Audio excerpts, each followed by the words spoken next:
The objective of the Wellbeing Education program is really to help the players in all areas of their life off the field. We feel like if they're a more developed person around their character and their aspirations away from the game, they're more relaxed as a player and they play a lot better.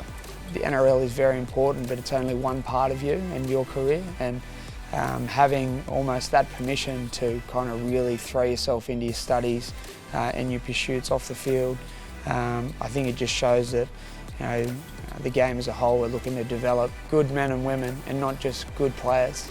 This year has been so many obstacles being thrown at the playing group and the game and the clubs that it would have been so much easier for the players to just say, listen, I can't do it, it's just too hard, there's too many obstacles. There's an inability to go to class, there's an inability to go to work because of the restrictions.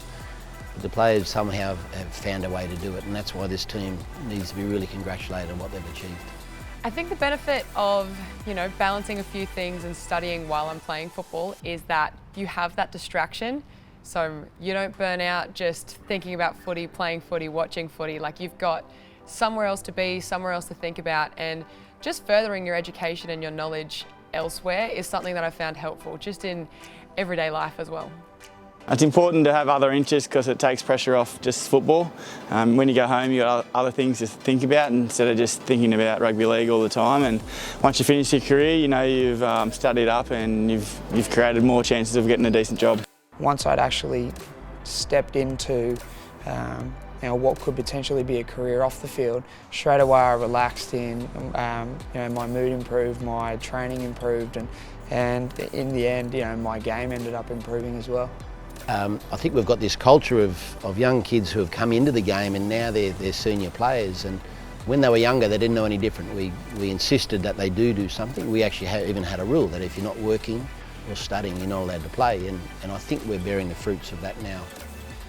I think without the financial support of the RLPA, NRL education grants and the assistance from the wellbeing manager, it'd probably be fair to say that I wouldn't have completed my degree during my playing time. I think the financial incentives involved, that ability to pursue that, your studies without that financial burden, but to have the one-on-one career coaching that I got throughout my career was instrumental in me being able to achieve what I was able to off the field in the game. Yeah, the education team provided me with tutors if I needed them. They got me in contact with people from the business community, and anything I needed, they were very supportive. Yeah, I think special mention goes to Kirra Dibb and Anthony Don, that because they're senior players and established players in the game, they've had a little bit of time to work on their path. There's someone like Anthony who's been able to complete a master's degree. In my time, I haven't seen that happen in the professional age. And for those young girls coming through to look up to Kirra and see what she's been able to achieve as a Jillaroo, but also with her degree, it's just amazing. So to have those two individuals show that they can both be, on-field successes, but incredible off-field role models through their pursuits in education and off-field development, I think those are things that, we cannot as a game stop celebrating. Yeah, it's a real honour to get the academic, player within the team of the year.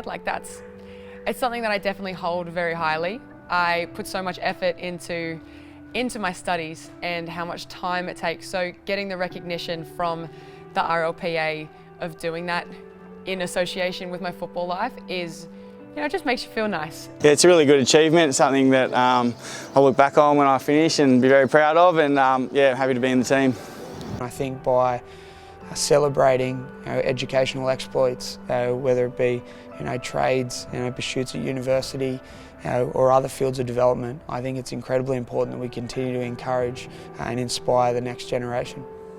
I would like to see in 5 to 10 years' time that all of those players that are leaving the game become leaders in business away from the game, and in time hopefully they're running our game. They're the next CEO, they're the next football manager of clubs, which is a great thing because they've lived and breathed it as a player, but they're also really smart and they're business savvy, and they know how to balance things and they know how to work really hard. So that's my vision, that the game will be run by ex-players who are really, really well positioned.